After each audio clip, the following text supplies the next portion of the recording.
میں ایک جملہ سناتا ہوں، آپ سب نے پڑھا ہوا ہے، سنا ہوا ہے۔ حضرت عمر کیا فرماتے تھے کہ دریائے فرات کے کنارے کون پیاسا مر جائے تو مجھ سے پوچھو گی؟ بولیے بولیے بولیے۔ ایک کتا۔ سنجیدہ محفل میں نام لینا مشکل ہو جاتا ہے۔ ہاں، ایک کتا پیاسا مر جائے تو مجھ سے پوچھو گی۔ آج ہمارے سوات کے دریا میں 18 افراد دنیا سے چلے گئے۔ ریاست مدینہ کا دعویٰ کرنے والوں، شرم سے ڈوب مرنا چاہیے۔ اور تمہارے بانی کی بہن چترال کے سیلاب میں پھنسے، اس کے لیے ہیلی کاپٹر آ سکتا ہے۔ تمہارے پی ایس ایل کے میچز ہوں، ان کے لیے ہیلی کاپٹر ان کے گراؤنڈ کو سکھا سکتا ہے۔ وہاں مر گئے تھے۔ جس شہر میں یہ ڈوبے ہیں، اس شہر میں 15 سال سے گورنمنٹ استبائی گورنمنٹ کی ہے۔ 15 سال سے حکمرانی تمہاری۔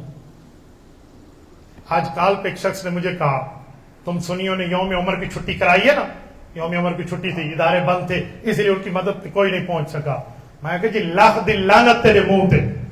میں نے کہا اگر یہی بات ہے تو پھر اتوار کے دن جو مر جائے حکومت بے خبر، چھٹی کے دن اقبال ڈے پہ جو مر جائے حکومت بے خبر، قائد اعظم ڈے پہ جو مر جائے، بھئی ہماری حکومت کا کوئی منظر نہیں ہے، تمہیں عمر کے نام سے بغض ہے، تمہیں شرم نہیں آتی اپنا بغض اسلام پہ نکال رہا؟ 15 سال سے گورنمنٹ یہی ہے، کوئی چیز نہیں جانتی۔ آج تو بڑا اچھا یاد آیا، ہمارا جمعیت علماء اسلام کا گورنر غلام علی، جس نے ہیلی بھیج دیا تھا، 5 بھائی آج بھی زندہ سلامت ہیں، وہ بٹگرام والے۔ جتنے باخبر لوگ ہیں سب کو پتہ ہے، حکمران اسے کہتے ہیں۔ عمر فاروق ایک کتے کے پیاسا ہونے پر پریشان ہو جاتے، اور آج یہاں 18 افراد چلے گئے۔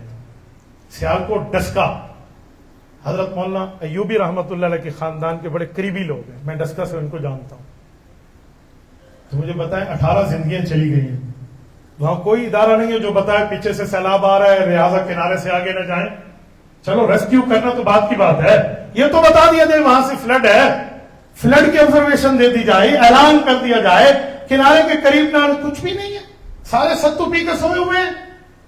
اور بات کیا کریں گے جی؟ ہم تو آئین اور قانون کی پاسداری کے لیے لگ رہے ہیں، آئین اور قانون کی پاسداری کے چل رہے ہیں، شرم سے ڈوب مرنا چاہیے۔